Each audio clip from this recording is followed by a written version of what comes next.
Amados, alguém já passou por aquele tempo de irritação porque o seu computador atrasou 15 segundos? Sabe quando nós estamos acostumados a tudo ser rápido? E de repente entra um software, sei lá o que, para atualizar, e você olha, puxa, 1 minuto e meio, que demora. Alguém já passou por isso? Você começa a notar que nós vivemos num mundo imediatista. Tudo tem que ser para agora, de preferência para ontem. Você começou a notar que uma das avaliações positivas para um programa ou para uma empresa é a rapidez da entrega, por exemplo. Quanto mais rápido, mais positivo é. Você consegue notar que tudo que hoje é mais rápido, muitas vezes, se torna como parâmetro para avaliação de algo positivo, de algo bom? Não que esteja errado isso. Mas hoje eu quero falar um pouquinho sobre o propósito das estratégias de Deus. Esse é o tema da mensagem de hoje. Os propósitos das estratégias de Deus. Nós ganhamos do Dimas da Fran, um fermento chamado levain. Alguém já ouviu falar sobre esse fermento levain? É um fermento que é feito da base da farinha mesmo. Não é um fermento biológico. Então, assim, mais ou menos, né? Você faz a massa, aí deixa descansar por não sei quantas horas. Depois tem que dobrar ela a cada meia hora, fazer umas dobras. Aí descansar por 12 horas. Quer dizer, é um pão que leva um dia inteiro para você fazer. Que não vai fermento químico, vai um fermento natural, feito da farinha. Aliás, o próprio fermento tem que ser alimentado com farinha e água. E a minha esposa arriscou fazer esse pão. Ficou legal, mas levou um dia inteiro. A noite inteira ficou na geladeira, coberto, 12 horas. De manhã fez mais uma dobra e tal, deixou mais um tempinho. Amados, nem tudo que é rápido é bom. Eu não tenho tempo para ler todo o capítulo, por causa do nosso tempo aqui hoje. Mas abra comigo em Josué capítulo 6. Josué capítulo 6 vai falar sobre a conquista de Jericó. Lembram? Quando Deus pega o povo agora, que ficou com Moisés, e junto com Josué, e Deus diz assim para eles, olha o que fala o versículo 2. Vamos ler 1 e o 2. Josué 6, 1 e 2, eu vou ler na NVT. Os portões de Jericó estavam muito bem fechados, pois seus habitantes tinham medo dos israelitas. Ninguém podia sair nem entrar. Mas o Senhor disse a Josué: eu lhe entreguei Jericó, o seu rei e todos os seus fortes guerreiros. Olhem para mim um pouquinho. O que Deus disse para ele no versículo 2? Eu o quê? Entreguei o quê? A cidade de Jericó, o seu rei e seus fortes guerreiros. Né? Eu tenho aqui um chocolate. Quem gosta de chocolate aqui? Vamos supor assim, eu chego para a dona Oliva. Oliva, esse chocolate aqui é seu. Eu te entreguei esse chocolate. Ok? Aqui tem testemunhas de que esse chocolate eu dei para quem? Para quem? Tá, então, testemunhas que esse chocolate eu dei para Oliva. Deus falou, eu entreguei Jericó, o rei e seus fortes guerreiros. Aí Deus começa com uma estratégia. Alguém lembra da estratégia de Jericó? Alguém lembra? Caminhar por 6 dias uma volta. Vamos ler a estratégia, versículos adiante aí, 3 em diante. Você e seus homens de guerra marcharão ao redor da cidade uma vez por dia, durante quantos dias? 6 dias. 7 sacerdotes irão à frente da arca, E cada um levará uma trombeta de chifre de carneiro. No 7º dia, marchem ao redor da cidade quantas vezes? 7 vezes, enquanto os sacerdotes tocam as trombetas. Quando os sacerdotes fizerem soar um toque longo, todo o povo dará um forte grito de guerra. Então cairá o muro da cidade e o povo atacará, cada um do ponto onde estiver. Então diz assim, eu entreguei, mas vai durar quantos dias? 7. Por quê? Porque havia uma estratégia. Qual é a estratégia? 6 dias, uma volta por dia, e o povo tinha que ficar o quê? Calado. Ia lá com a arca, os sacerdotes, os guerreiros, mas dava uma volta calado, voltava para o acampamento. Certo? 2º dia, o que eles fizeram? Uma volta, todos quietos. Assim, 6 dias. No 7º dia, davam 6 voltas. Na 7ª, quando eu tocava a trombeta, todo mundo iria berrar e gritar. Interessante. Sim, Deus entregou. Mas havia uma estratégia. Por isso que hoje o tema da pregação é os propósitos das estratégias de Deus. Meus irmãos, aqui eu podia falar sobre muitas coisas. O que Deus quis ensinar o povo com essa estratégia? Sabe por quê, amados? Porque muitas vezes, quando Deus tem uma bênção para nós, Ele primeiro quer nos preparar. Ele primeiro quer nos deixar prontos para que possamos usufruir dessa bênção de forma responsável. Alguém está me entendendo o que eu estou dizendo? Nem sempre quando Deus dá a bênção, ou dá a profecia, vai acontecer logo. Há um tempo de estratégia que Deus quer trabalhar com quem? Comigo, com você. As estratégias de Deus é para trabalhar em nós, amados. Alguém está entendendo? Então aqui eu poderia falar sobre muitas coisas. Sobre submissão. Podia falar sobre tempo. Mas se der hoje o tempo, eu quero falar sobre 3 coisas que eu creio que Deus queria trabalhar com o povo. Nesses 6 dias ou 7 dias, para depois entregar Jericó. A primeira coisa, vocês viram que nos 6 dias, eles tinham que caminhar de que forma? Quietos, assim como nós estamos aqui agora, ó.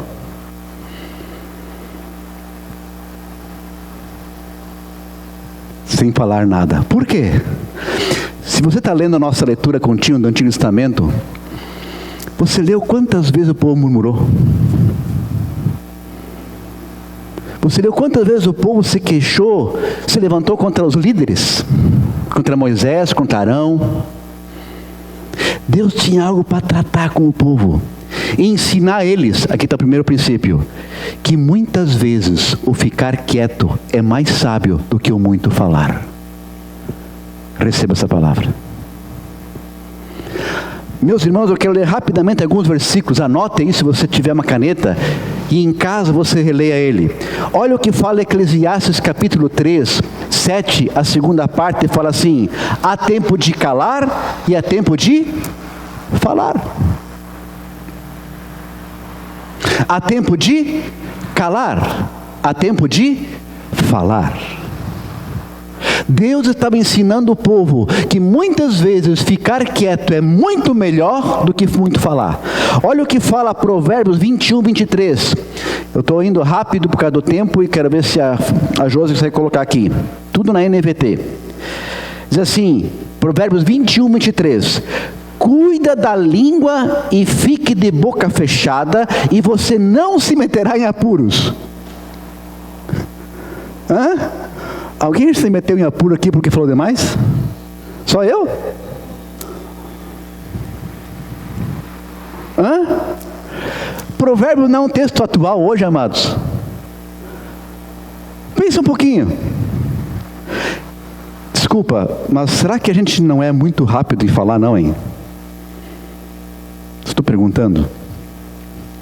Olha o que fala Mateus capítulo 15, 16 até 20. Ainda não entendem? Perguntou Jesus. Tudo que comem passa pelo estômago e vai para o esgoto, mas as palavras vêm do coração, e é isso que contamina. Pois do coração vêm maus pensamentos, homicídios, adultério, imoralidade sexual, roubo, mentiras e calúnias. São essas coisas que contaminam. Comer sem lavar as mãos não os contaminará. O contexto era porque os judeus criticavam os discípulos porque não lavaram as mãos sem comer. Jesus fala assim: seus hipócritas, vocês lavam as mãos, mas a boca de vocês fala um monte de besteira. Chegam a dizer que eu expulso o demônio pelo poder dos demônios, pelo maior dos demônios. Amados, o que contamina a minha vida e a tua vida não é o que nós comemos, mas o que nós falamos. Agora, eu tenho uma palavra mais dura aqui para ler, em Mateus 12. E essa aqui, volta e meia eu me lembro e eu falo: Jesus, tem misericórdia de mim. Mateus 12, 35 a 37 fala assim, ó. Mateus 12, 35 a 37. A pessoa boa tira boas coisas do tesouro de um coração bom, e a pessoa má tira coisas más do tesouro de um coração mau. Eu lhes digo, olha o que Jesus diz: no dia do juízo, vocês prestarão conta de toda palavra inútil que falarem. E mais, por suas palavras vocês serão absolvidos e por elas serão condenados. Ai, meu irmão, eu digo que nós precisamos aprender nesse processo de estratégia de Deus, ficar quieto. Vocês conhecem a história do meu pai? Sempre brinco que se você apostasse com ele que ele ficava 3 dias sem falar, você perdia, ele ficava. Ele era um homem muito quieto. Ele tinha um provérbio popular que muitos conhecem aqui: boca fechada, não entra mosquito, ou não entra mosca. Ah, quantas vezes eu estou lá ofegando, porque eu estou lá fazendo uma coisa lá fora, e faço assim, engulo o mosquito. E eu só falo: proteína. Já foi? Fazer o quê? Sabe? Primeiro princípio que o Senhor queria ensinar ao povo, e acho que quer nos ensinar hoje. Para nós conquistar algo, Deus quer levar um tempo para nos ensinar uma coisa. Querido, querida, fale menos. Ore mais. Quem aqui, desculpa, eu falo de mim, tá? Eu sou muito rápido em falar, eu tenho que parar com isso. Se nós ficássemos mais quietos e orássemos mais, nós nos meteríamos em menos apuros. Alguém está me entendendo? Segundo princípio que eu vejo aqui, eu volto a falar, tem muitas coisas, eu podia fazer 3 pregações nesse tema, poderia fazer. Próximo domingo podia fazer de novo, porque tem muitas coisas que Deus quer ensinar num processo antes de conquistar a nossa Jericó. Amém? Mas o primeiro que eu quero falar é essa questão: falar menos. Cuide com o que você fale. Entre esposa e esposa, cuide com o que você fale.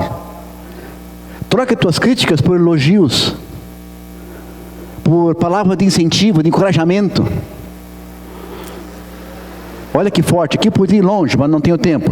Segundo princípio que eu vejo no povo aqui, andando 6 dias sem falar nada, e era um povo que tinha assim, um sangue quente, qualquer coisa, não tem mais carne, não tem mais água, lembram? Moisés agora pegou uma mulher de outra tribo. Era um povo que qualquer coisa xingava. Corá, não, como é que pode? Quem é o líder aqui? Morreram não sei quantas mil pessoas que a terra engoliu porque murmuraram. E naqueles 6 dias, o povo teve que ficar unido. Meu irmão, nessa pandemia, se nós como igreja Abre de Timbó não nos unirmos, nós vamos cair. A unidade é o segundo princípio que Deus quer tratar numa família, numa igreja, numa empresa, porque tudo que está unido é forte. A Bíblia nos diz que casa dividida não subsiste, não prospera. Meus irmãos, unidade traz força.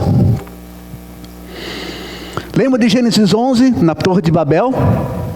Eles falavam uma só língua e tinham um só pensamento. O que Deus disse a respeito deles? E olha que era pro mal, hein? Porque eles queriam construir a Torre de Babel para se parecer os bons, para ser orgulhosos. Era pro mal. E o princípio ia funcionar assim mesmo. Lembram? O que Deus disse? Eles têm um só coração e uma só linguagem. Nada do que eles intentarem fazer vai ser impossível. Se pro mal dá certo, pergunto, pro bem não dá? Meus irmãos, eu volto a dizer, se nessa pandemia nós como igreja não ficarmos unidos, nós vamos cair. A unidade entre nós tem que ser tão forte, porque é ela que vai nos levar a passar. Eu sempre lembro quando cheguei um dia no hospital Santo Antônio, como capelão, tocava violão e cantava. Nós fomos lá para a sala da quimioterapia, aquelas cadeiras ao redor, cheias de pessoas com quimioterapia. E um dia eu chego lá e Deus dá a palavra e fala assim, fala para eles que eles vão ter que passar por esse tratamento. Queiram ou não queiram, vão ter que passar. Gostem ou não gostem, vão ter que passar. Mas eles têm uma escolha, ou eles passam sem minha presença ou com minha presença. Eu falei, Senhor, não posso falar isso, fala. E quando eu falei para eles, eu disse, amados, cada um que está aqui tem tempo maior ou menor, mas cada um vai ter que enfrentar isso aqui. Vai ou não ter que enfrentar? Agora tu tem uma escolha. Você enfrenta isso com Jesus ou sem Jesus, a escolha é sua. Alguém está me entendendo, amados? Porque a unidade, nós com Deus e nós como irmãos aqui, é que vai nos fazer passar por essa pandemia de forma mais fortes. Mais fortes. E com novos planos para o futuro. Alguém está me entendendo, amados? Precisamos nos unir. Cada vez mais. Se o inimigo queria destruir a comunhão quando nos deixou em casa, foi um tiro que saiu pela culatra. Porque a família que aproveitou o tempo em casa se fortaleceu. Hã?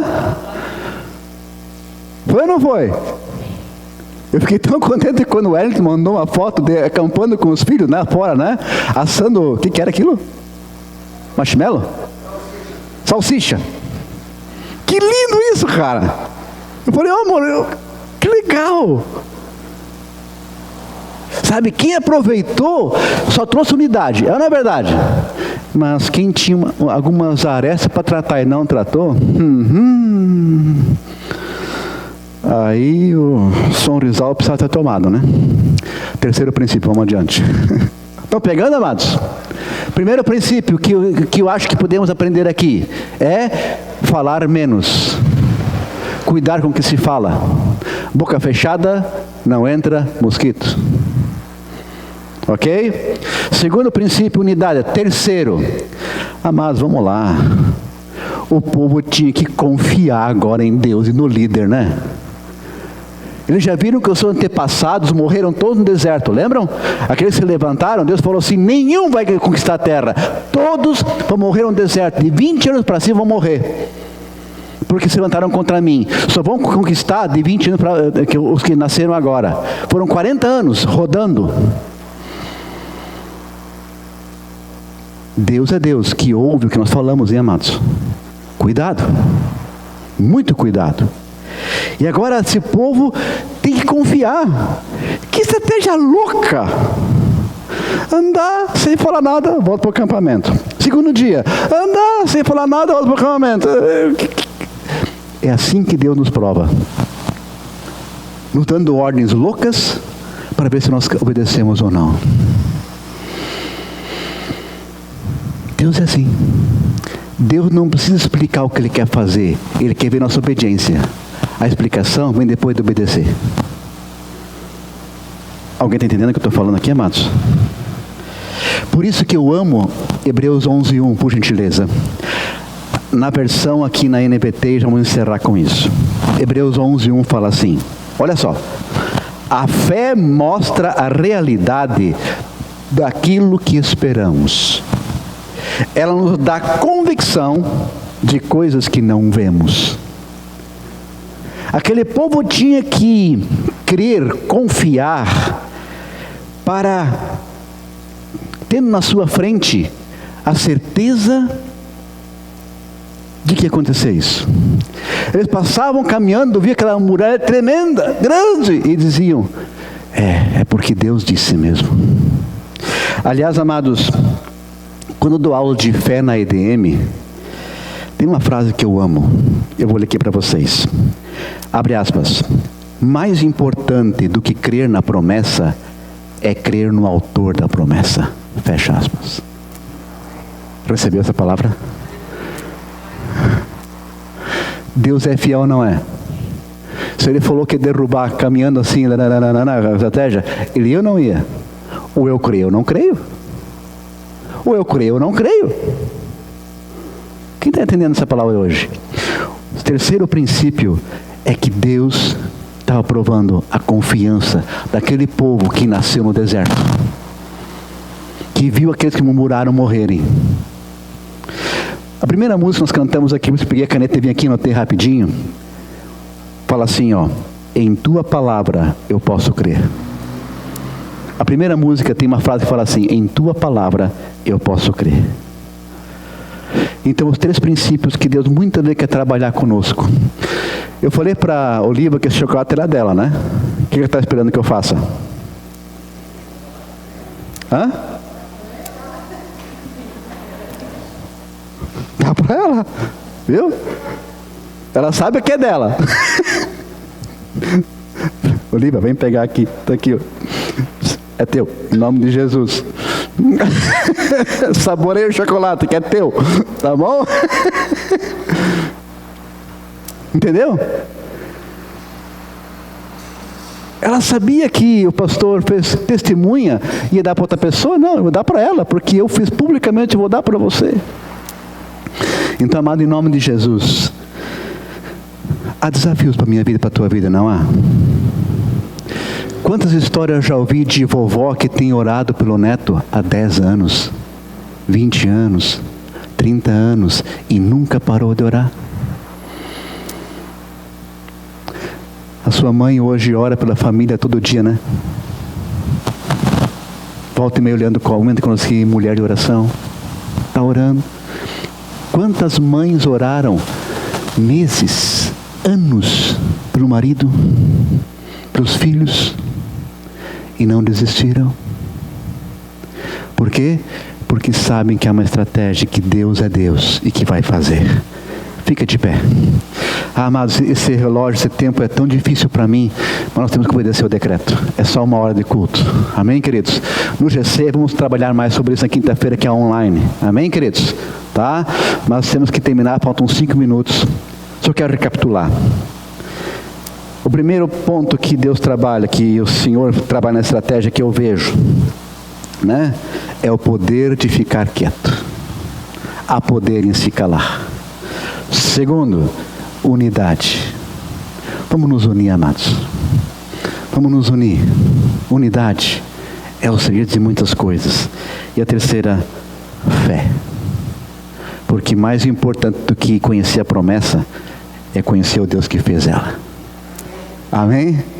Que Deus possa nos ensinar essas três coisas, que está muito mais, mas essas três coisas nos processos que Ele tem na minha vida e na tua vida. Em nome de Jesus. Feche seus olhos. Pai, muito obrigado, Senhor, por esse momento. Muito obrigado, Senhor, porque podemos estar aqui, recebendo essa palavra, Senhor. Sim, Espírito Santo, nós precisamos falar em 1 hora, Senhor, louvar esse culto. O Senhor é tão apertado para nós, mas eu sei que Tu, Espírito Santo, falou muito mais nos corações que estão aqui. Muito mais. E vai continuar falando muito mais, Senhor Jesus. Porque eu sou limitado, eu sou uma pessoa muito limitada. Mas, Espírito Santo, Tu és o Todo-Poderoso. Então, Senhor, nos processos que nós estamos passando, Tu já falou, eu já venci na cruz, eu já te dei. O exemplo do chocolate, eu já te dei. Mas tem um processo. Pai, que nós nos submetamos aos Teus processos. Porque os Teus processos, Senhor, são importantes para a nossa vida pessoal, nossa vida matrimonial, nossa vida empresarial. Os Teus processos são importantes. O Teu tempo é importante. Pai, que nós nos submetamos aos Teus processos. Em nome do Senhor Jesus. Pai, aumenta em nós a certeza de ficar quieto, é muito melhor. Aumenta em nós, Senhor, a nossa confiança. E, Senhor, em nome de Jesus, que Tu possas, Senhor, estar cuidando de nós, para que, de fato, nós possamos, Senhor, confiar, porque a unidade é que vai nos proporcionar a conquista, em nome do Senhor Jesus. Pai, que Tu nos abençoe, que Tu nos guarde, que Tu faça resplandecer o Teu rosto sobre nós e tenha misericórdia de nós. Que Tu sobre nós levante o Teu rosto e nos dê a Tua paz, em nome do Senhor Jesus. Amém, Jesus. Amém? Amados, sinto-se abraçado pelo pastor Careca aqui. Amo vocês. Um beijão. Vão na paz do Senhor. Muito obrigado. Amém?